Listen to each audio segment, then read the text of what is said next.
اور بات اسرائیلی وزیراعظم نیتن یاہو کی کرتے ہیں، اور اسرائیلی وزیراعظم نیتن یاہو نے یہ اعتراف کیا ہے کہ انہیں الگ تھلگ کر دیا ہے۔ انہوں نے کہا کہ چین اور قطر نے باضابطہ طور پر اسرائیل کے خلاف محاذ کھول دیا ہے، اور اسرائیل اب تنہائی کا انہوں نے اعتراف کیا ہے۔ خاص طور پر انہوں نے کہا کہ معاشی تنہائی کا انہوں نے اعتراف کیا ہے، اور کہا کہ قطر اور چین جو ہے وہ ان کے خلاف مہم چلا رہے ہیں، لیکن انہوں نے یہ بھی صاف کیا کہ اس دوران امریکہ ان کے ساتھ شانہ بشانہ کھڑا ہے۔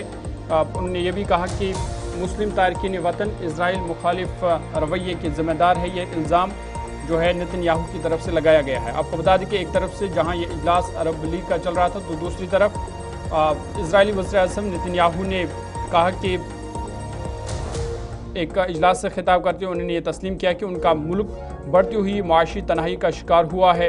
یہ بیان غزہ میں اسرائیل کی وسیع پیمانے پر مذمت کی جانے والی فوجی کارروائی کے تقریباً 2 برس بعد سامنے آیا ہے۔ اسرائیل جہاں غزہ پر بمباری کر رہا ہے، لیکن 2 برس کے بعد اب اسرائیل خود اعتراف کر رہا ہے کہ وہ معاشی طور پر تنہا ہو چکے ہیں۔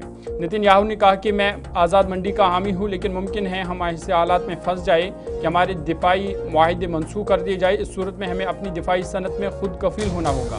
تحقیق و ترقی کے ساتھ ساتھ وہ سب کچھ اپنی سرزمین پر تیار کرنا ہوگا جس کی ہمیں ضرورت ہے۔ اسرائیلی وزیراعظم نے یورپ میں مسلم تارکین وطن کی ہجرت کو اسرائیل مخالف رویے اور دیا۔ اسی روز امریکہ ریاستوں کے 250 قانون سازوں کے ایک وفد سے خطاب کرتے ہوئے انہوں نے الزام لگایا کہ قطر اور چین اسرائیل کے خلاف مغربی میڈیا میں منظم مہم چلا رہے ہیں، جس کا مقصد اسرائیل کے اتحادیوں کو کمزور کرنا ہے۔ انہوں نے کہا کہ اسرائیل اس سیاسی ناکہ بندی کو ختم کرنے کے لیے سرگرم ہے۔ انہوں نے عالمی سطح پر مکمل تنہائی پیدا کر دی ہے۔ انہوں نے یہ صاف کر دیا کہ امریکہ ہمارے ساتھ ہے اور کئی دیگر ممالک بھی ہے، لیکن چین اور قطر نے جو مہم اسرائیل کے خلاف کھولی ہے اس سے وہ تنہا ہو چکے ہیں۔ انہوں نے کہا کہ مسئلہ مغربی یورپ میں ہے جسے ختم کرنے کی کوشش جاری ہے۔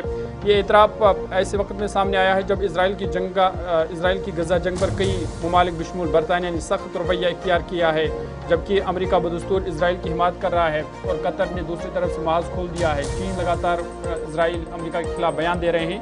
تو اس بیچ نیتن یاہو کا بڑا بیان کہ انہوں نے معاشی تنہائی کا اعتراف کیا ہے۔